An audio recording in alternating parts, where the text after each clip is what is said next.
Welcome, ladies and gentlemen, to the Soul Seekers podcast, where we believe that hunting has the power to transform lives through primal adventure as we share our mission of mentorship is conservation. To learn more about everything we do, check out our show on Carbon TV or go to soulseekersnation.com. Freedom on, everybody, and stay soulful. This podcast is also proudly brought to you by Onyx Hunt. When I first got into hunting, I kept hearing all about public land and different access and how to find different locations to hunt. I was like, well, how are people even identifying all this stuff? Well, sure enough, I came across the number one hunting GPS app, and that is Onyx Hunt. If you guys want to get better at hunting and go deeper into your scouting, Onyx Hunt is the number one GPS app for that. Join the millions of hunters who trust Onyx Hunt to find more game, discover new access, and hunt smarter. It was a game changer for me, and I know it's going to be a game changer for you if you've never used it. If you have used it, you know the power that it holds. Guys, I really hope you enjoy this episode. If you want to know more about Onyx, go to onyxmaps.com/hunt and check out their app. Be blessed, freedom on, and stay soulful. All right, guys, if you're in the market for a new hunting rifle this coming year, look no further than a Kelbley's rifle. I've been rocking their Coda rifle for the last couple seasons, and I've had great success with it. It's an amazing shooter, and every time I put one of their rifles in somebody's hands, they're like, oh, I got to get one of these. Kelbley's holds over 92 world and national records that are either broken or set on one of their actions or rifles.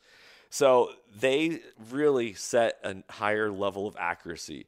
If you want to know more about Kelbley's rifles, go to kelbley.com. That's KELBLY.com. Tell them Johnny Mack sent you with Soul Seekers, and go enjoy shooting that much more in this coming hunting season. Be blessed, everybody. Go check out Kelbley Rifles.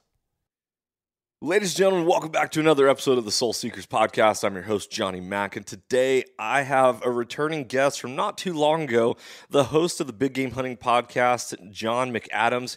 He is here to talk all about African hunting. So if you caught the first episode that we did back in the month of May, where we were talking about John's history and his experiences, and that led into a lot of African talk. And I was like, let's get you back on to talk all about how to go to Africa and start hunting. I want to hunt in Africa. Now what do I do? So without further ado, my man, John, welcome back to the show. Thank you for being on here. It is a pleasure being on the show with you again. I'm glad to be back on the show. I appreciate you having me back on, and I'm excited to talk Africa with you because it's one of my favorite things to talk about. Yeah. So I have not gotten the Africa bug yet. A couple years ago, actually about a year and a half ago, I applied for a job at Dallas Safari Club, and I got offered it. And that was the point in which I really started to open my eyes to African hunting. I have a couple kids hunting books that I read to my kids, and one of them is Africa Hunting. And they are already talking about as soon as you are flying home, you're already planning your next trip to Africa. That is a common theme that I hear quite a bit. However, being somebody who likes to eat the meat and all this, how much of a money saver is it to actually go to Africa? How expensive is it? Where do I start? Where do I begin? And so you are someone who is quite experienced in that avenue, and so wanted to have you on. So take us through as far as, I want to hunt Africa. Now, what do I do? Where do I start? That all sounds good. So I went on my very first hunt in Africa in 2006. And I've told the story on my show before. I was a junior at West Point at the time, and at West Point they call the juniors cows. I don't know why they call us cows, but that's what you are. You get a $30,000 career starter loan from USAA. They call the cow loan, and I don't know what it is now, but that's what I got. And I spent a chunk of my money going to Africa that summer with my dad in July. Had an awesome time, amazing adventure with him. And just everything about Africa, especially when you've never been there before, everything about it just seems very exotic and crazy. Part of that is due to the stories and whatnot other people have told there, and just kind of just the nature of being in Africa. It's an incredible cultural experience. It's just so different from the United States. And so yeah, I went there in 2006, and then I turned around and I went back as soon as I could, and I've since been there 5 times. And so um, I guess really to break it down, if you've never been to Africa before, you want to go. Let's divide the game there into two broad categories. You have so-called plains game and dangerous game. And that basically encompasses everything. Dangerous game is exactly what it sounds like. Cape buffalo, lion, elephant, all the crocodile, hippo, all the things that are really big, glamorous, and can easily kill you over there. Plains game is basically everything else. So that's all your species: antelope. So you got your kudu, impala, warthog, zebra, wildebeest. All the things that the lions in the Lion King movie were eating. All that sort of stuff, right? Most people should start out going to Africa on that first trip on a plains game hunt. And that's what I did. And then you go over there on that first trip, you get a little bit more comfortable with the travel aspects of it, the logistical side of it, just how things are hunted over there, because it is just a little bit different from how we do things in the United States. And then oftentimes a lot of guys go back for a second or a third trip, and then they go after a buffalo or a leopard or something on that subsequent trip. Some people never do that. They just keep coming back for plains game, and there's nothing wrong with that. On my second trip, I went and hunted buffalo. I went back with my dad to Zimbabwe on that trip. Once again, had a great time. Once again, incredible adventure, very different from our trip to Namibia in 2006. Now, the thing about those two broad categories is that in general, plains game is much less expensive to hunt than dangerous game. There's a lot more of it over there. You can go in a well managed area. You can go out and see 100 impala easily in a day. They'll just be everywhere over there. The joke is in some areas, say in South Africa and Zimbabwe, where there's a lot of impala, you can close your eyes, spin around in a circle 3 times, and just shoot your gun and kill an impala with it. Yeah. That's an exaggeration, and you shouldn't do that, but there are a lot of impala in those places. Mm. Smaller numbers of bigger things like wildebeest, zebra, kudu, but there's still a lot of them out there. And in a well managed area, if you are a hunter that is willing to put in the miles and work, and you got a professional hunter, so professional hunters are what we call guides over there. There's a distinguishing factor between a guide and a professional hunter in Africa. And a professional hunter is a more prestigious and more difficult to get title. So they don't like being called guides. Guides are people that take people on photo safaris in national parks. Professional hunters are people that guide those on uh, hunting safaris. And so it's more difficult, more dangerous, all of that stuff. But in any case, if you have a professional hunter that knows what he is doing, you're going to get a lot of opportunities on game over there. And so if you blow a stalk or you miss your shot or something like that, it's not that big of a deal. We'll get you on another one later. And that works out to be really good in many ways too, because say, especially like you're hunting elk out west here in the United States and whatnot, success rates are often very low. Competition, especially on public land, can be pretty fierce, a lot of hunting pressure. And sometimes people are pressured into taking shots that they should not take on a hunt like that. Oh man, I need to shoot this elk at 600 yards or I might not get another shot. Not really the case in Africa. There are situations where guys are going to feel the pressure to do something like that, but quite often you're going to get enough opportunities that if this shot's a little bit too far, or you just don't feel confident in the shot, we'll try and get closer. And if we can't get closer, we'll try and get you on another kudu or something tomorrow. No need to push a bad situation here. And so it's good in that respect. And it's also good in the respect that you get a lot of opportunities to gain experience while you're there. Right. I mean, if you're in the United States and you kill one deer and one elk a year, you're probably in the top 1% of hunters in Right. this country. Right. You can go and shoot 4 animals in a week in Africa, and that's not even that busy of a hunt over there. So you get a lot of practice shooting at game, getting on sticks, making stalks, all of that. And so there's a little bit of a learning curve with it, but man, you can kind of rack up that experience real fast and get up to speed quickly. Now I told you that plains game usually less expensive than dangerous game. I will say that even say when you factor in your cost of the plane ticket and taxidermy and stuff like that, and we can talk about that later if you want. you can get, say, a week-long plains game hunt for 3 or 4 species of game, even including all of those other things, for about what it would cost you to go on a guided elk hunt as a non-resident in the United States. You, Interesting. So mhm. I'm assuming what around $10,000 is kind of that rough average. You can get a great hunt for $10,000 over there. Yeah.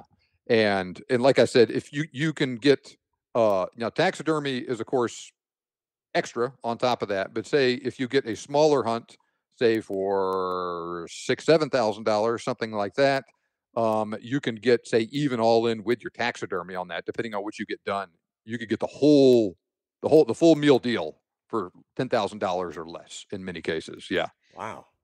Wow, Hmm. that's when you put it like that, it's quite interesting to hear if you want to shorten your learning curve, right? Hmm. If you want to have the ability to stalk animals, if you want to have the ability to shoot animals and not have to wait a whole calendar year to have that opportunity to do it again and really start honing your skills, Africa is a great way to do it.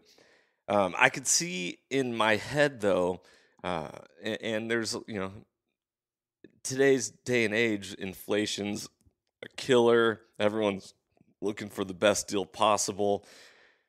Is it dangerous for the pocketbook of, okay, yeah, feel free to shoot that, but it's going to be this. Yeah, feel free to shoot that, but it's going to be this. And all of a sudden the tab starts getting longer and longer.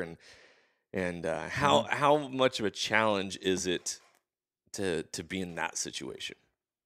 So it depends on the person, but I'll kind of walk you through a situation that's very common over there. You go say you book a 7-day hunt, and say for instance a real common hunt that we offer for our clients over there. I'll pull up the details and the exact price of it, so I can give you like actual numbers. But a 7-day hunt for blue wildebeest, blesbok, impala, and warthog, we charge $5,220 for it right now. And we have great hunting for all of those species over there. There's good trophy quality for them. You're going to see a lot of all of those species over there, and it's a good enough hunt where you can go over there and be busy for a week without being rushed, but usually without being bored at the Mm, end of that time either. It's not like you're going to shoot all those animals in 1 or 2 days usually. right. So um, there's often time to add another animal or two to it, because say you got those 4 animals that you're after. There are in many places, the exact numbers vary depending on where in Africa you're hunting. There could be anywhere from 10 to 20 or even 25 total species of game in an area that you can hunt. And so while you're out there hunting for blue wildebeest, you're going to see zebra in many places. You're going to see kudu, things like that that live in the same sort of habitats that you might not have necessarily been wanting to hunt. And sometimes you bump into a really nice kudu or gemsbok or whatever out there while you're hunting, and it's up to you what you want to do with it. Oh, that's cool, but I don't really want to shoot that. And then you pass on it, and the PPH will say, okay, no problem. We'll keep looking for your wildebeest or whatever we're looking for. But you get opportunities like that, and sometimes you take them. And some people are on more of a strict budget, and they're more disciplined than other people. And other people are like, you know what? Um, yeah, I'm gonna take that. Yeah.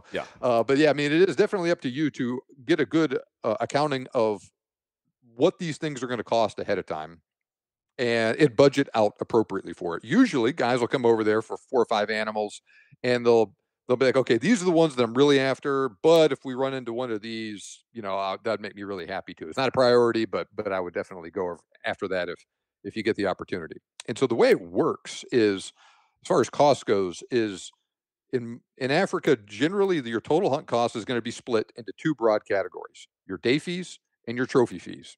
Your trophy fees are the fee that you pay for every animal that you shoot.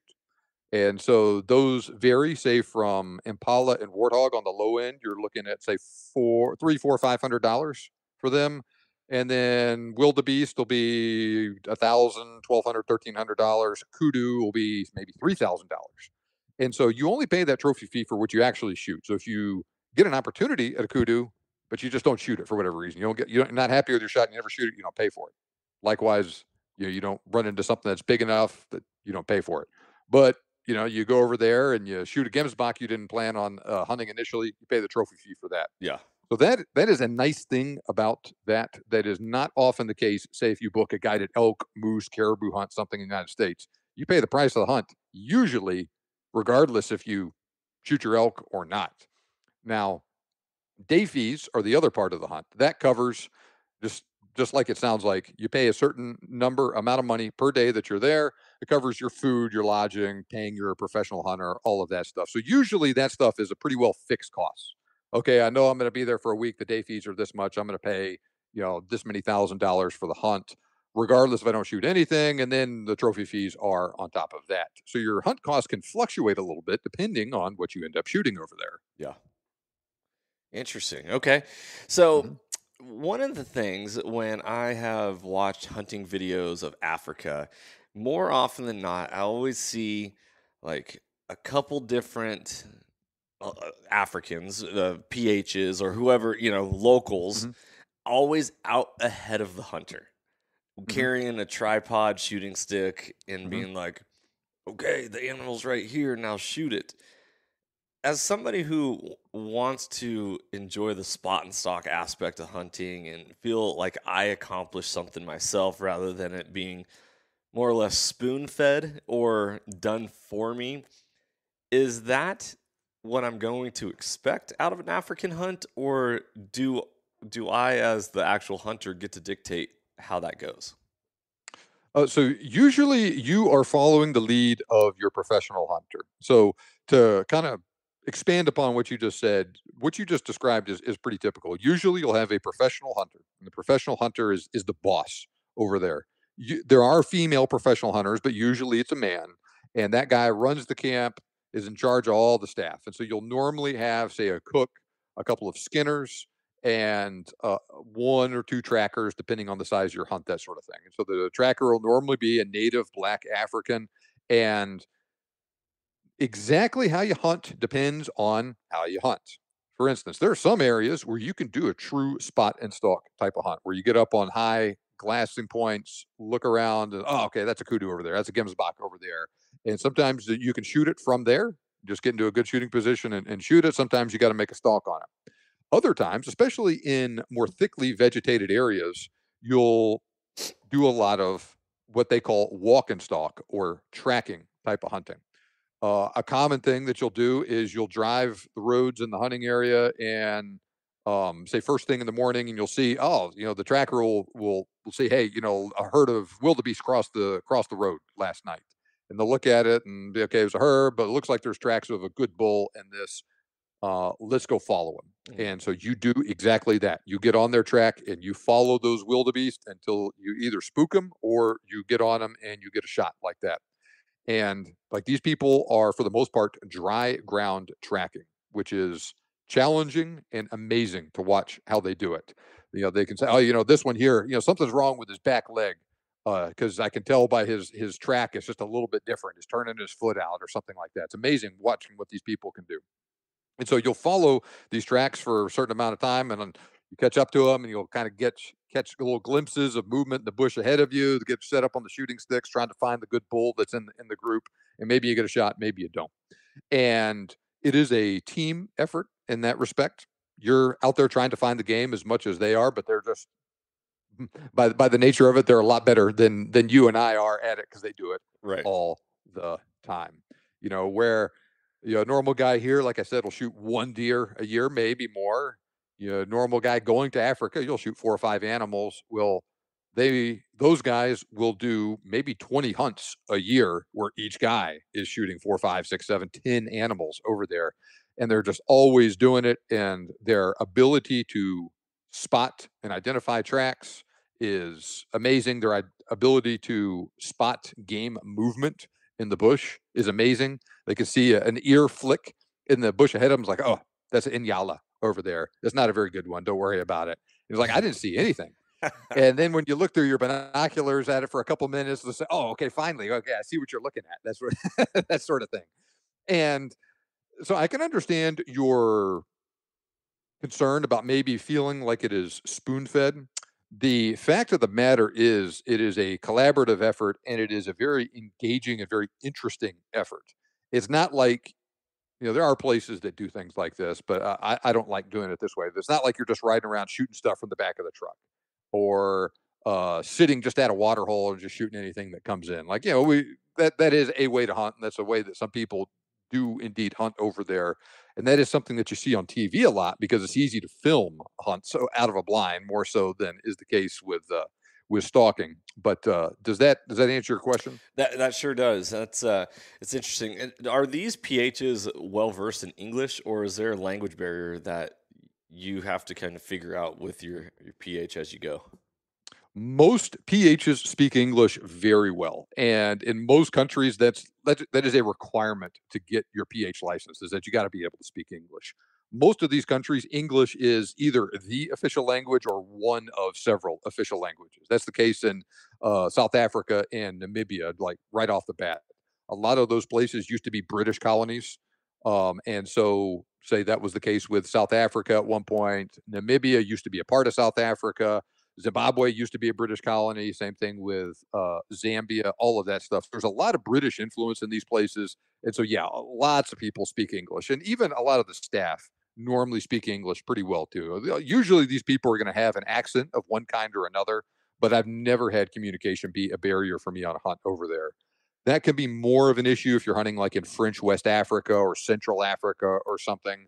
But even then, you're going to find someone, usually at least one person in your camp is going to speak Yeah. English. Okay. I've pulled up a map of Africa right here and I'm just looking at it. And the continent of Africa is huge. So when it comes to locating where you want to hunt, is it Mhm. plains game everywhere? Or is it, obviously dangerous game that will tend yourself to certain locations? But where do I start? Is it, do I Namibia, South Africa? Is it, can you hunt Mali, Mhm. Nigeria, all like where do you go? Yeah, so excellent question. Because, like you said, Africa is gigantic. It is incredibly diverse. Up in northern Africa, you got Libya, Tunisia, Egypt. Those are much more culturally and geographically aligned with the Middle East than they are with the rest of Africa. Hmm. Then you get into sub-Saharan Africa, and it starts to change a little bit. West Africa and Central Africa, you can hunt in those places, but it's very specialized, very wild type hunting there. There's types of buffalo there. There's types of elephant there. There's some types of plains game there.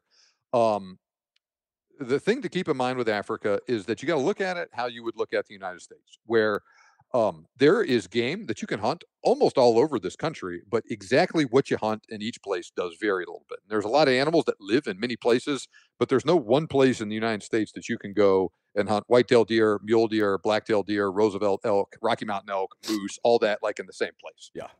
And so there are some species like zebra live all over the place, but not every single place. So East Africa, in Tanzania in particular, is a very popular location that a lot of people go. Continue on further south, you have Zambia. Zambia and Tanzania are more specialized type locations. There's a lot of hunters that go there, but they're not like the big locations Mm. in terms of just numbers of people. They're more expensive to hunt, but the hunting is fantastic for what they have there. Similar deal with Mozambique and Zimbabwe. All of those places, you have really good dangerous game hunting and really good plains game hunting. But the logistics of hunting there are more challenging and it's much more expensive to hunt in those places. But especially if you've been a time or two and you want a more advanced safari, those are all countries that are real popular, great locations to go to. That first time over there, you want to go hunt plains game, get a good starter hunt, get a good hunt under your belt, and then maybe expand from there. You need to look at Namibia or you need to look at South Africa. Those are the two easiest to get to places. Lots and lots of plains game in both places, reasonably priced hunts both there as well. And English, lots of people speak English both places, and they're not extremely difficult places to get to from the United States.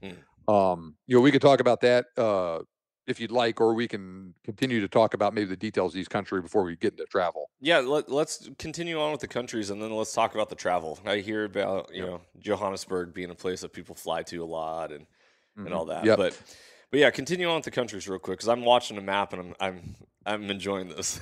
Yeah. Botswana is another big country that is pretty popular. There's a good variety of hunting in that country. They shut down all of their hunting for several years, maybe 2013 to 2018, something like that. So it was closed. It was open for a long time. Then they closed it. It's open again now, as you and I are talking. I don't remember exactly when they opened it, but if you look at the map, I don't know exactly what kind of map you're looking at, if it shows it or not, but a lot of those countries are arid or semi-arid in where they are. Mm. Namibia is the size of Texas, and 2 million people live there because it is so much of the country is either like a straight up desert or a semi-arid type environment, kind of like Interesting. South Texas or Okay. something like that. Yeah. So water is very much a concern in that area. So you get really good hunting for some of the desert species in Namibia. Eland do really well there. Gimsbach do great in Namibia, and there's also really good hunting for kudu and wildebeest and whatnot, especially as you get farther north in the country. In Namibia, they have if you're looking at your map, you can see a part of Namibia that kind of sticks out to the east into Botswana, Zambia, that sort of area. Yeah. That place, they've since renamed it, and for the life of me, I cannot remember what they call it now, but it used to be called the Caprivi Strip. That area is a very almost semi-tropical part of Namibia, very wet, low-lying area with rivers on both sides of it. So that part of Namibia is very different from the rest of the country.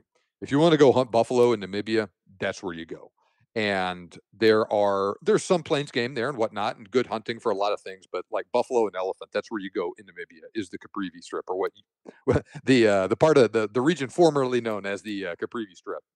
South Africa is a very diverse country. Say in the western part of South Africa, you see it's butted right up against Namibia and Botswana, also arid type areas there. As you go further east, further towards the coast, you get some mountainous areas in there, some areas that get more rain, and then as you go up into the northeastern part of the country, it gets you get into semi-arid and then almost semi-tropical areas as you get towards Botswana.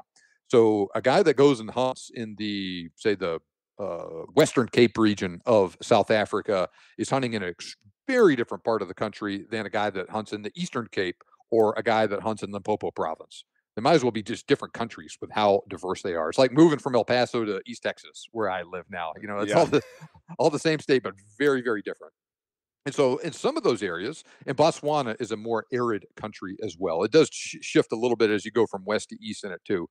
But in those areas, if you're in those more open desert countries, it's open areas. You can see for a long way, much lower densities of game, but there's still a good number of game there. But you can see a long way. You often are shooting a little bit farther. And like I said, some of these areas are more mountainous. And so you get a lot of rocky, rugged terrain in different places. And then as you go into the what we call the bushveld or the lowveld in those more tropical areas I was talking about, say in Limpopo province, it gets much more thicker, more thickly vegetated. I hunt in Limpopo a lot, and I think a good description of what the part of Limpopo that I hunt in, close to Botswana, so it's in the western part of eastern South Africa. It's kind of confusing, but it's very almost like South Texas. It's not mesquite trees that they have there, but it's that sort of terrain Mm. where it's not like real tall pine trees or anything like that, like you have in different parts of Texas, but you got a lot of that brush that's maybe 10, 15 feet tall, and you can't see 300 yards in a lot of areas and whatnot. It's not difficult to walk through or anything, but it's just kind of its own deal to it. Yeah. And then other places, it just turns into more of a jungle as you get into areas that have more rainfall and things like that. Yep. Yep. Mhm. Interesting. Okay. So when it comes to travel, and this is one of the questions that I wanted to bring up is, I've spent all this money. I have this amazing hunting rifle. I shoot suppressed. I've gotten used to traveling intercontinental here in the U.S. and flying with a weapon is actually not as challenging or difficult as or intimidating as what you may think it is or what the story you make up in your mind. Keep your Mhm. ammo in factory boxes and Mhm. just open up your cases, show the check-in, declare a firearm, and typically you're good to go. So when we're talking about travel and getting to Africa, this is a two-part question. Obviously, where are we flying into? What do you recommend? But then also, can you bring your weapon? Can you bring a suppressor? Can you bring ammo? How much ammo do you recommend? Mhm. And that sort. Yeah. So all good questions and all very common questions. I had those on my first trip over there. I remember going into the airport in Windhoek, Namibia, just being just wild eyed. I just thought they were going to eat me when I went in there and put me in jail because I did some of my paperwork wrong or something. And for the most part, it is more complicated to bring a gun to another country, but it's not as complicated as most people think, and it's not as intimidating as most people think. All of these countries, but especially South Africa, get gobs and gobs and gobs of hunters a year. More people hunt in South Africa each year than every other African country combined. Mm. And so um, thousands and thousands of people come to that country and they like foreign visitors there. A lot of them bring their own guns. Not everyone, but a lot of them do. And so the people in the airport are used to dealing with guns. Oh, it's another American coming to hunt. Okay, this is what we got to do. Blah, blah, blah. Boom, boom. No big deal. So let's talk about the travel aspect of it first, then we can talk about the gun aspects of it. Travel from the United States to Africa is one of the biggest pain in the rears about this whole thing. Unfortunately, even if you live close to, say, a big airport that's a big hub in the United States, Los Angeles, Denver, DFW, you're not going to be able to get a direct flight into Africa. You're going to have to stop somewhere. There are two direct flights to Johannesburg, South Africa. One is a United flight out of Newark, New Jersey. Another is a Delta flight out of Atlanta. So if you live close to those places, you can get a direct flight. But say you and me living in Texas, we got to stop somewhere Right. in order to get there. Um, you can either go to either of those hubs. You can go through Europe. Say my first trip to Africa, I went to Namibia. I flew from IAH in Houston on Lufthansa to Frankfurt, Germany, had a 12-hour layover in Frankfurt, Germany, and then flew Air Namibia down to Windhoek, Namibia. So I had one connection there. When I lived in Washington, I flew on Emirates Airways from Seattle to Dubai. Had a couple-hour layover there. Caught a flight also on Emirates Airways into Johannesburg. You can also catch a flight through London Heathrow. Delta KLM has a flight through Amsterdam that you can take. You can fly on Qatar Airways through Doha in the Middle East as well. So very similar to that Emirates flight that I talked about a minute ago. So you got several different options to get there. And this is one of the reasons why South Africa is such a popular destination because it's the only place in Africa you can get to directly from the United States. Everywhere else, you either have to go through South Africa. Say, for instance, you can go from the United States to Johannesburg and then catch a flight from Johannesburg into Harare, Zimbabwe, or Windhoek, Namibia, or something like that. Some of these countries you can catch a flight through Europe as well, and say I think there's a flight, say, from London into Harare, Zimbabwe, for instance, or you go through the Middle East, like I talked about. You can go to Namibia directly from the Middle East, all that. So usually you're going to have a connection flight somewhere. Now, which flight is best for you depends on where you're trying to go and what you're trying to do. If you are trying to bring a gun with you, then that limits your options a little bit and complicates things a little bit. Um, some airlines are very easy to bring a gun on. Others are more complicated. And the other thing is too, if you recall from what I was just talking about, some of those connections are international connections, Right. which can be a pain in the rear if you're bringing a gun with you. Now, if you're not bringing a gun, it's no big deal at all. Now, when I went on that flight through Frankfurt many years ago, I had my own guns with me, and there was some paperwork and things that we had to do ahead of time, and it wasn't that big of a deal. We really stressed about it, but it wasn't that big of a deal. Other countries are more complicated. People have run into problems in the past. Say you fly into a country and then you have a change of airport in that country. You fly into, gosh, and then in the 90s, there was just a terrible reputation London had flying into what was, I think, maybe Gatwick. And then they had to change airports going into London. And that was just an absolute disaster for people bringing guns on it. So it's just things you need to keep in mind with that. Now, if you're flying direct Atlanta to Johannesburg, no big deal at all with that stuff. Now, for most of these countries, there is some paperwork associated with bringing a gun into the country. Say for South Africa, I'll just keep using this example. You need a U.S. Customs Form 4457. That is a U.S. Customs form talking about a valuable personal effects taken abroad.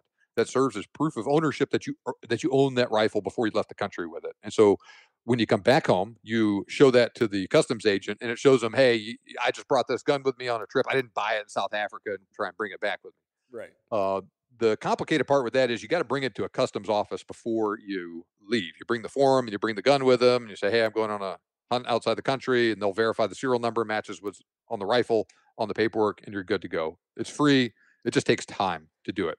There's also a South African weapons license that you need to fill out when you get there and that sort of thing. It's a little bit of a pain in the rear to do it, but it's not that big of a deal. Once again, people just do it all the time.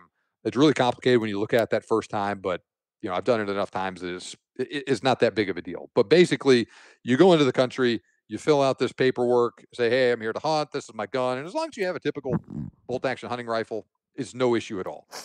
Um, they don't like it if you bring an AR-15 with you or something to hunt with over there. Boo, bummer. Yeah, but your bolt action 30-06 or something, no big deal. And most countries have a system similar to what I just described. Now, if you're going through another country to get to that country, it can be more complicated. You might need to get permission from the airline. You might need to get a permit to transit that country and whatnot. And so we can really go down a rabbit hole with that stuff. But just suffice to say, just keep those things in mind before you book your plane tickets.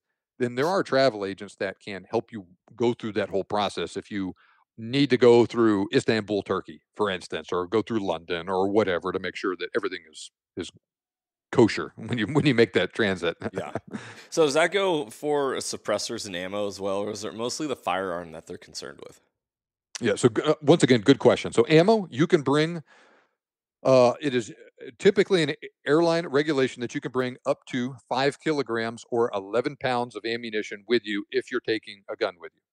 And it has to be ammunition for the caliber of rifles that you're bringing. So you're bringing a 30-06 with you. You can bring up to 11 pounds of ammo. That's normally about five 20-round boxes of ammo with you. So if you're bringing a 30-06, you can bring 30-06 ammo. You can't bring 300 Win Mag ammo if you only have a 30-06, for instance. That's the big deal with that. There's a little bit of ins and outs with different airlines, exactly how to pack it, whatnot, but it's not wildly different from what you're used to in the United States. Suppressors can be really complicated. They can be not really complicated. They can be brought to some countries. They can definitely not be brought to other countries as well. South Africa is a place that people bring suppressors to. Once again, there's a right and wrong way to do it and all of that stuff. Um, you got to do, say, your same 4457, all of that stuff, like you would for the rifle. I've never brought a suppressor out of the country. Um, and it's one of these things that I always just get really nervous about it. I have heard lots of stories of people that do it themselves, but I would urge people to exercise caution before you start to travel with a suppressor. You got to really do your due diligence with that, especially once again transiting through those other countries, because some countries really freak out with suppressors, and other countries just don't even. It's big nothing burger. Yeah, I've had with my travels just within the U.S., I've had zero issues flying with a Hmm. suppressor. A lot of them, like, yeah, okay, whatever. Like, Yeah. they don't even question it, look at it. They're more Hmm. concerned with the firearm. Would you recommend, like, for ease and starting point, just say, hey, just go hunt South Africa and catch a domestic flight from wherever you're at in the U.S. to Atlanta or New York, and just take those direct flights straight to Johannesburg. Like, is that That is just the yeah. simplifies it? That's the easy button for doing it. Yeah. And usually that is the fastest way to get there as well. Say, like for me, if I want to just minimize my travel time, I get on Delta and I leave IAH. I have about a 2 or 3 hour layover in Atlanta, 15-hour flight to get there, and boom, I'm done. You're not having to mess around with, a 10-hour flight to Europe and then a 10-hour flight down there with a big layover and all of that stuff. And so, yeah, it is uh, definitely the fastest and definitely the simplest way to do it for an American. Yes. Interesting. Okay, so Hmm. here's a question, and I know you talked about Atlanta and New York, but say I live on the West Coast. Is it Hmm. faster to fly across the Pacific to get to Africa, or do I have to fly across the U.S. then across the Atlantic to get there? And then how Hmm. does that affect your travels? Right, you kind of gain a day, you lose a day. Hmm. How does that go? Yeah. So funny you mentioned that. We just had a client that hunted with us who's from Alaska, and so he lives on Sitka Island. So he flew from Sitka to Anchorage to Seattle to Atlanta to Johannesburg over Whew. there. And so, yeah, it's just man, because um, let's see here. South Africa is 8 hours ahead of US Central Time right now.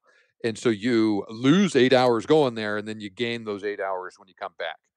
At a minimum, you need to figure on one full day of travel getting there, one full day of travel getting back.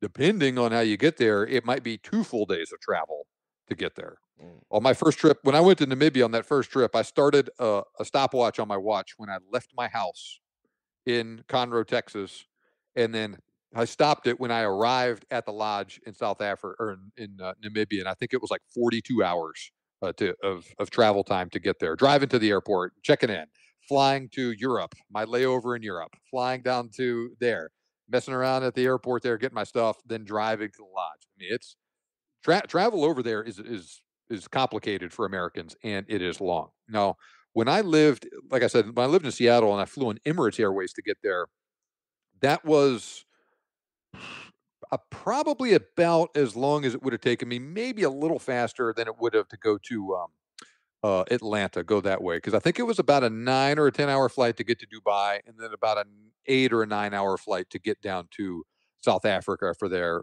with a couple hour layover there. So that was probably about as fast as I could have done going from Seattle like that. Yeah. Interesting. Interesting. Mhm. Man, so fascinating how this all works, right? This world is huge, and so often not people just go to the same stump or same knoll year after year and, like, Mhm. well, that's the game trail that they always come out at when really there's so much to hunt and experience. Um, when it comes to packing, obviously a packing list can be found online or whatnot, but like, what do you really need to bring to Africa? Do you Mhm. need good hunting boots, or are you hunting in tennis shoes? Do you need snake boots, or what is the gear that you, after now doing it 5 times, would be like, all right, this is a must. This is what I wouldn't worry about. This is what I grab, which I don't typically grab. Break it down that way. Mhm. Now, in general, I will tell you, most people bring way too much stuff to Africa with them. You can get by with sm- a lot less stuff than you would think. Now, I'll tell you though, what you need to bring depends on when you go there, because the seasonality of things over there is very important. Being in the southern hemisphere, most of these countries, it's less true, say, with Tanzania, which is closer to the equator. But say you go down to the southern part of Africa, their seasons are opposite from ours. And so right now is the peak time of year to go there. We are recording this in June. That is their December. And it doesn't get super cold over there, but it is definitely a big change going from 90, 100 degrees in Texas to 30s and 40s for the lows when you're in Africa. Now, if you go in October or November, it's going to be much warmer. In general, most of these countries I keep talking about in Southern Africa, they have a distinct rainy and dry season. The dry season normally runs from about April into November. And oftentimes they don't hunt, say, like in December and January, because it's really hot, really rainy. It's just kind of a mess over there. That's when they come over here for their shows. But so that peak season, like I talked about, is like right now. A lot of Americans go over there May, June, July, and August. So it is going to be sunny, cool, and dry while you're over there in those countries. Exact temperatures will vary, but say like on my first trip over there, I went over in July and I was shocked at how cold it was when I was there. It was getting down into the 30s at night, and say in the afternoon it get up into the 70s.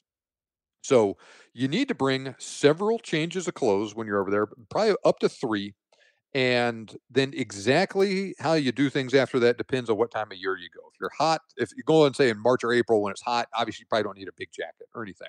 But if you're going over in July, you probably do need a jacket. I would always wear a jacket for that first trip out in the morning.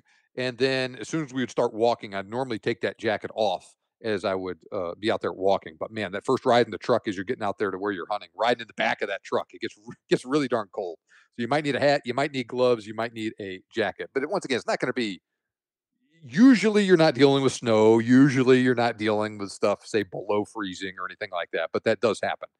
I like to hunt in long sleeves when I'm over there. I don't like wearing sunscreen. I don't like wearing bug repellent when I'm over there, and then it just kind of helps keep it down. Other people like to hunt in shorts. I also like to hunt in taller boots that go up, say, past my ankle. Other people like to wear, say, real low cut boots that aren't really like running shoes, but have a kind of a different cut to them like that. So it just kind of depends on your specific style. But I always hunt in boots. I always hunt in at least long pants when I'm over there. I bring a couple changes of clothes, usually a jacket, usually a hat, usually sunscreen and sunglasses while I'm over there, and then usually wear, say, one maybe two changes of clothes to wear like when you're relaxing around the lodge in the evening. Because the nice thing about being over there is most places there's going to be someone that does laundry for you, maybe daily, maybe every other day, something like that. So you go over there for 10 days, you don't need to bring 10 changes of clothes when you're over there. You can bring 3 and they kind of rotate them out through the laundry and that sort of thing, and you're always going to have clean clothes to wear and that sort of thing. Interesting. Okay. So Mhm. you're not wearing snake boots because you're not necessarily worried about snakes over there. I mean, So, mhm.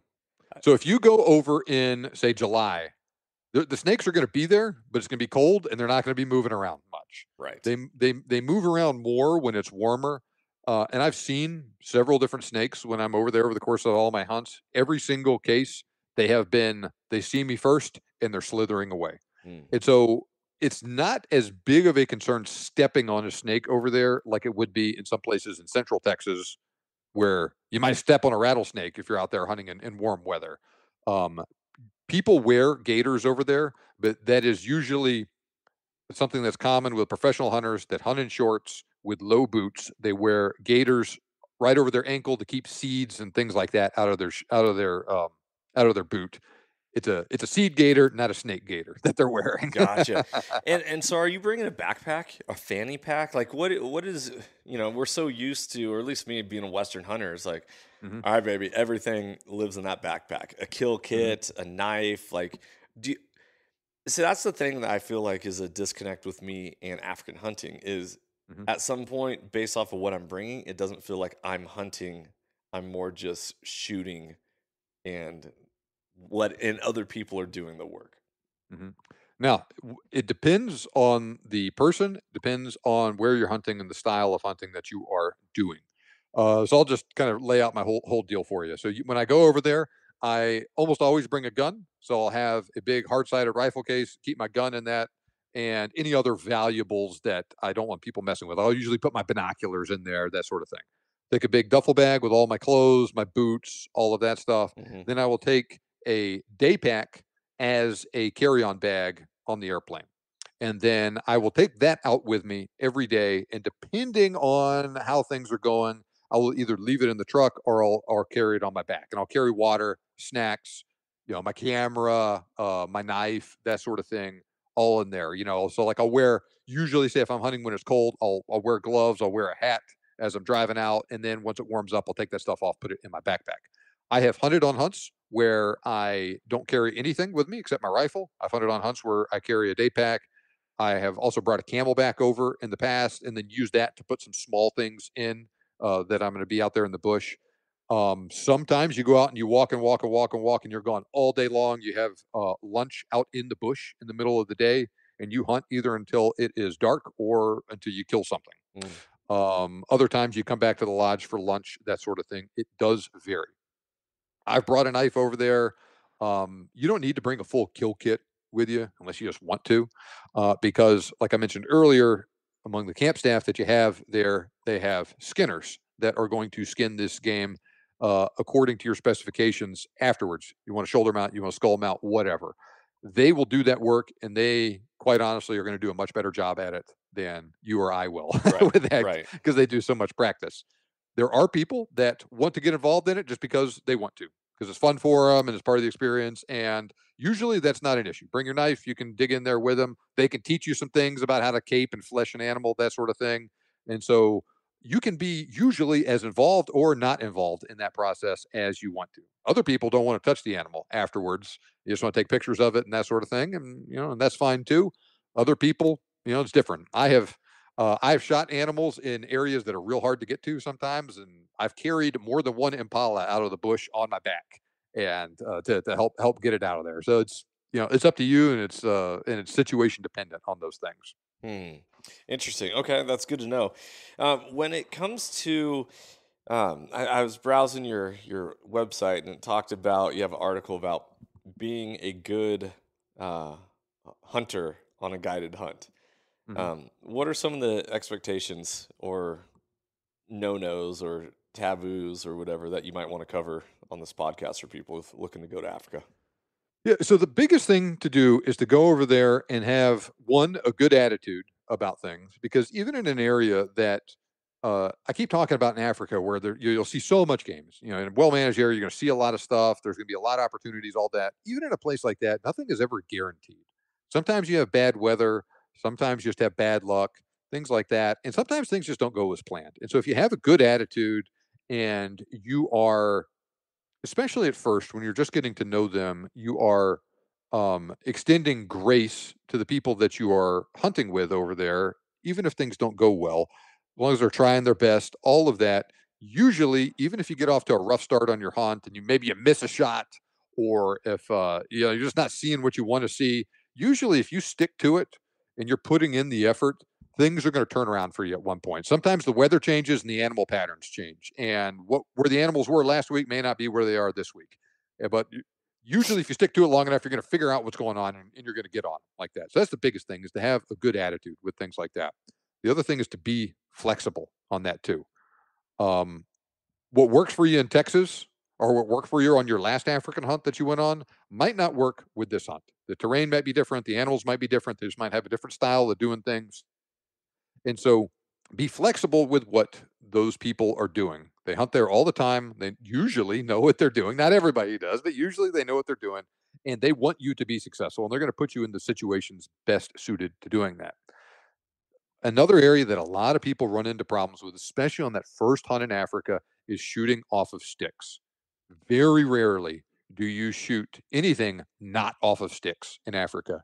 Usually standing off of either two-legged or three-legged sticks at something 50 to 150 yards away. So it's usually not a very long shot. But and sticks are pretty stable, but it's not like shooting prone with a rear bag. You're not rock steady like that. And depending on the area, especially if you're hunting in an area that's a little bit more thickly vegetated, you'll find an animal. Okay, this is the bull that we want. I'm going to get you on the sticks. He's going to step into this opening and you're going to have 5 seconds to shoot at him. Mm, And so sometimes people are, especially if they're not comfortable doing it, they're very slow to shoot yeah. initially. And so they miss an opportunity like that. And usually, once you do it a few times, that you kind of get into a rhythm like that and figure out what you're doing. But if you practice those things ahead of time before you go, usually these are pretty big targets, deer sized or bigger. I mean, an eland is bigger than a Cape buffalo is. So it's not small targets that you're shooting at, and they're not very far away. So if you can get reasonably stable pretty quickly, then you usually do pretty well on that. And like I said, that's something that's just hardest for people on that first hunt over there. And by the end of the hunt, usually they're very comfortable and doing very well. Okay. But practice it ahead of time, shorten that learning curve. Gotcha. When it comes to Africa and the gun and caliber, this doesn't need to be a long, drawn out portion because I got a few other questions for you, and we're going to wrap this up here shortly. But is any standard hunting rifle in America going to be good for Africa, or do I need to stick with a long action? Mhm. Do I need a Magnum? And then with that, do I need to make sure I have a low power scope versus, you get these 5 by 25 by 56 bells for Western Mhm. big game or long range shooting? Is that going to be too much for Africa?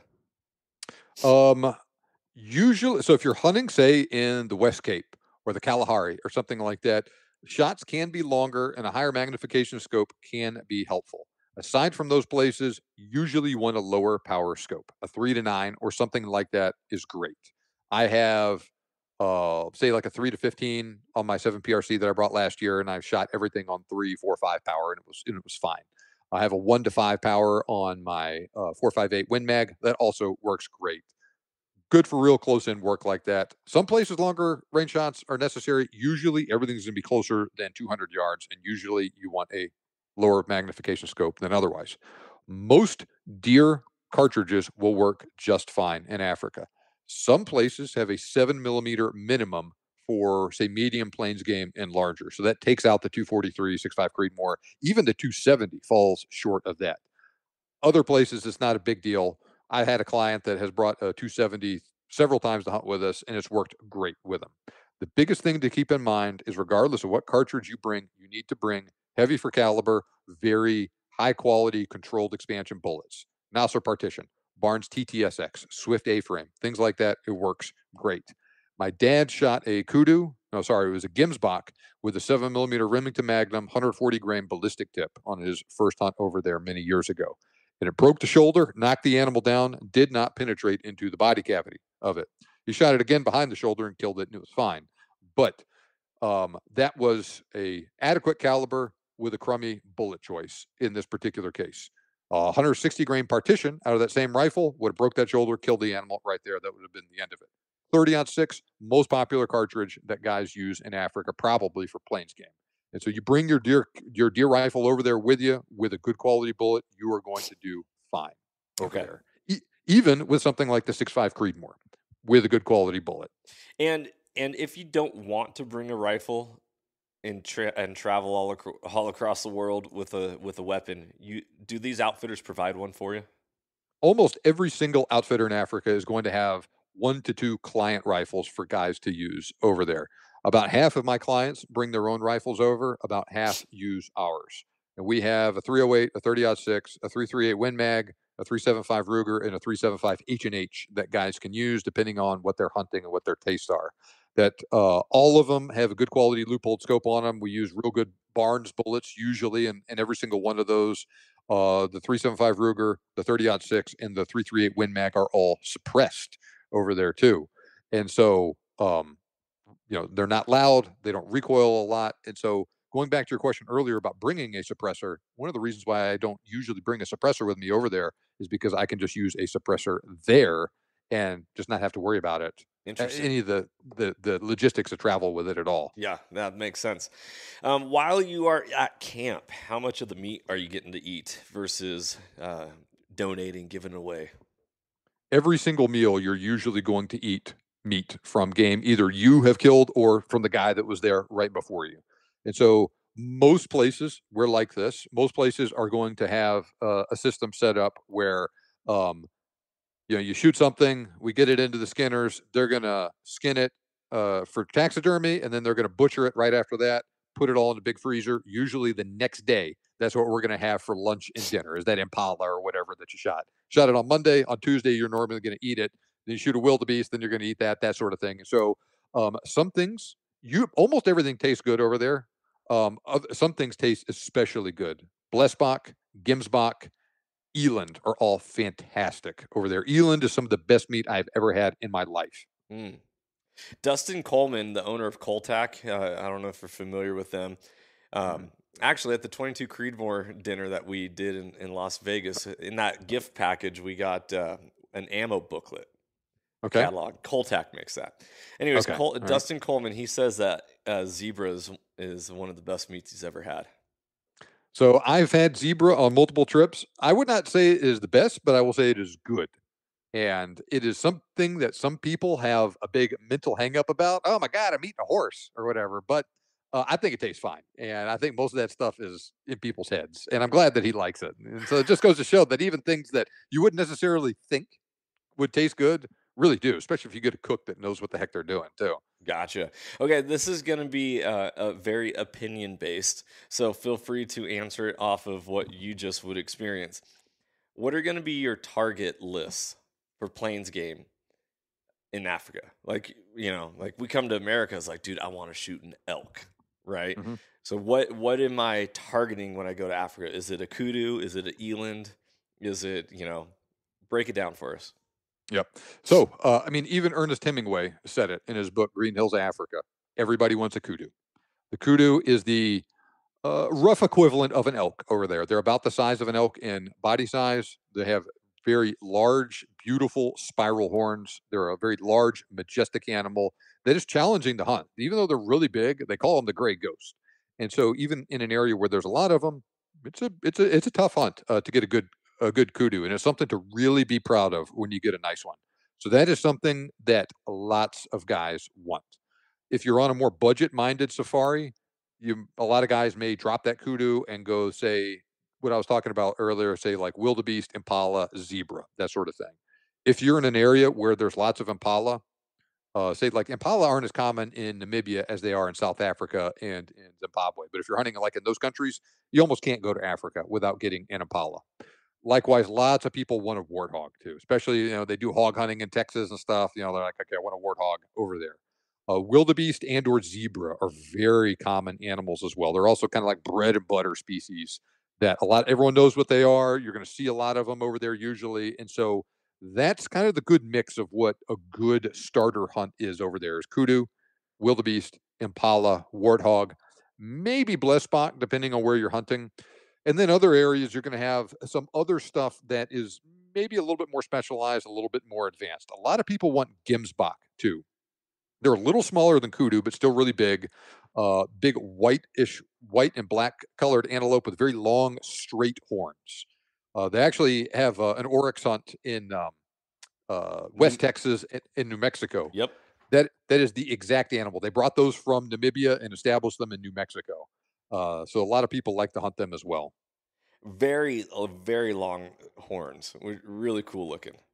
If you shoot a really big one, it'll have 40-inch plus horns on them. So it's a very impressive animal to hunt. They are more of a desert and semi-desert animal. If you hunt dangerous game, buffalo is the thing that if you're ever going to kill a member of the Big Spot Five, that is normally the one that guys get. There's lots of buffalo over there. They are more expensive than plains game, but they are by far the least expensive of any of the Big Five or any dangerous game you're going to hunt over there. Yeah. Yeah. Interesting. Okay. So, um, does Western guides, you pay the guide fee, the outfitter fee, whatever, and then standard it's to throw a tip on top of it. Is Mhm. that built in for Africa, or is that something that you also need to plan for? You need to plan for that as well. And I tell guys, if you want to be just if you plan to be generous, take whatever your hunt is going to be and add 10% to it. And that'll cover the tip for your guide and all of the staff that are going to be with you on the hunt. So a $10,000 hunt, figure tipping $1,000. Gotcha. Okay. What does excuse me? What is standard taxidermy fees? Let's just talk euro mounts only. If we're Mhm. just crating up a bunch of skulls with long antlers and stuff, what is that gonna cost to get it back?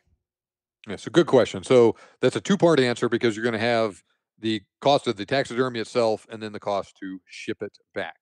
Now, just say skulls not that expensive to ship, and the nice thing about that is for almost every species over there, especially say stuff like Gemsbach and kudu with big horns. When they do a skull mount, usually you can remove the horns from it to save space, and they do a really good job of packing that stuff up in a crate that is going to be as compact as you can to fit those things in it. For skull mounts, you're going to be looking at a couple $100 for the mount itself, less for the smaller animals like warthog and impala, more for the bigger things like kudu. And then depending on where exactly you're going with it, say $1,500 to $2,000 to ship the crate home afterwards. If you're doing shoulder mounts, it's going to be bigger, heavier, more expensive, both for the taxidermy and for the shipping costs afterwards. If you're going to do only skull mounts, then just do it in Africa, get it shipped straight to your door. If you're like, man, I want shoulder mounts, or you want to mix, I would say get those prepped in Africa, shipped to the United States. Shipping is going to be less expensive because it's going to be flat hides and horns. Go to a taxidermist here, get them finished in the United States. Mm, interesting. Okay, that makes sense. Mhm, mhm. So, after flight, tip, taxidermy, what do you think is the cheapest and then average prices that you could get to Africa for? Yeah, so including all of that, say, like I mentioned earlier, for say a lower end hunt for like the wildebeest, impala, stuff like that, 7 days, including the hunt, including taxidermy, you could get it for around 10 grand, maybe a little more, maybe a little less, depending on what shipping runs you and all of that stuff. And then add, a couple $1,000s to that for a little bit more advanced hunt, like for kudu and things of that nature. Um, a problem that some people run into over there is you can't, if you're not careful, you can let it get away from you. You go over there and you want to shoot 4 animals and you shoot 7 while you're there. And then you're like, you know what? These are all really nice. I'm going to get shoulder mounts of all of them while I'm over there. And then you do something like that, especially you shoot some big stuff like, I'm gonna shoot a kudu and an eland and a sable and a buffalo. You could have a taxidermy bill that is darn near as expensive as your total hunt cost. The guys that run into that problem usually are not planning ahead. They usually don't even look at the taxidermy price list before they make their decisions on these things, and then they're shocked later when the bill gets pretty big. But do your due diligence ahead of time. Just get an idea of what all these things are going to cost, and then you can budget appropriately for it. And it's also a thing too. I tell people, maybe you get one shoulder mount per hunt over there. And I only get stuff that's like a really nice animal shoulder mounted these days, just because I don't have space. I mean, you see my wall behind me. There's not hardly any space for Right. any more taxidermy over there now. But everybody's different, right? And I actually did a whole podcast about like the ins and outs of taxidermy on my show, talking about all these things you need to keep in mind. um, some people get so much taxidermy they need to build an addition onto their house or build a man cave in their backyard or something just to put all their taxidermy in and all that. And if you want to do that, that's fine. I'm not the kind of guy that wants to do that though. I would rather take that money and do more hunting trips with it instead of doing something like that. But to Right. each his own. Right. just, Right. just make sure you go into that with eyes wide open before you start making decisions that result in you making big checks. Yeah, no doubt. Yeah. Is there anything I left off the question list that you feel like we need to make sure we hammer? I would tell you this: the every now and then you hear horror stories of guys that go over to Africa and something goes wrong. Uh, their stuff gets lost. They never get their taxidermy back. Usually, something like that. Every single one of those cases that I've actually dug into, the guy went over there, booked a very, very cheap hunt that was way less than market price, thought he was getting a deal, and then it just turned into a disaster Mm. over there like that. And in cases like that, you book a $5,000 buffalo hunt or something like that. Oh my God, I never got my taxidermy back. And he blames it on, South Africa or Zimbabwe. They stole my taxidermy. The country's all corrupt and all of that stuff. I almost guarantee you, there are exceptions, but I can almost guarantee you that that guy hunted with a shady outfitter, paid a way lower than market price. The outfitter cut a corner somewhere. Maybe they were doing something illegal themselves, and that's how they were able to offer such a cheap hunt. Maybe they were leasing land from somebody else and they didn't pay their guy that they were leasing it from. And so that guy kept the taxidermy. Maybe um, they weren't licensed and the government wouldn't approve their export permit for the taxidermy, something like that. And it always stems from someone trying to get a deal on a hunt and then having it not be worth it. Hunts in Africa are not cheap. They're not as expensive as people think they are, but they're not cheap. They are comparable to what you would get for a good quality guided hunt anywhere else in the world. And so if you go into that with that in mind, approach this with eyes wide open. Do your due diligence ahead of time. Hunt with a good outfitter. Don't try and get real cheap on things. Do things the right way. Then you're going to have a great hunt with an excellent overall experience. Get your stuff back home and have great memories from the hunt afterwards. Beautiful. Beautiful. All right, brother. So thank you for coming on, sharing all your knowledge and experience. Part of what you do also is set people up to go to Mhm. Africa. So go ahead and tell them about that. Yeah, sure thing. So my company is Big Game Hunting Adventures. I'm an agent for one outfitter in Africa. We outfit hunts for plains game and buffalo in South Africa. The nice thing about South Africa is it is the easiest country to hunt logistically for, especially for Americans, but for people elsewhere in the world. Our hunts are all inclusive. Taxidermy and gratuities are not included, but everything else is. There's no follow on flights that you need to have. We pick you up at the airport in Johannesburg. I'm going to help you with all of your paperwork and all of the hassle of getting a rifle into the country if you decide to bring a rifle. If you don't bring a rifle, there's no extra charge to use one of ours on a hunt with us. We have high quality rifles that are going to serve you well on your hunt. Pick you up at the airport, 4-hour drive from the airport to where you're going to hunt. Stay in an area with a comfortable, clean lodge, great food, great people, outstanding hunting. Everything's going to be taken care of while you're there, from the time we pick you up at the airport to the time we drop you back off to catch your flight home. Have an amazing hunting experience, like I said, for both plains game and for buffalo. That part of Africa we hunt has some of the best kudu, wildebeest, impala hunting you're going to find anywhere in Africa. The current SCI world record kudu was taken not far from where we hunt. And so the genetics are great there. The nutrition is great there. We have a lot of kudu, a lot of wildebeest, all of that stuff. Almost anything you can think of that's like a common plains game species, we have good hunting for there. And we're also actually running a special right now, trying to fill our remaining dates in October, November of this year. So we're even having a discount on the hunts that we have left for 2024.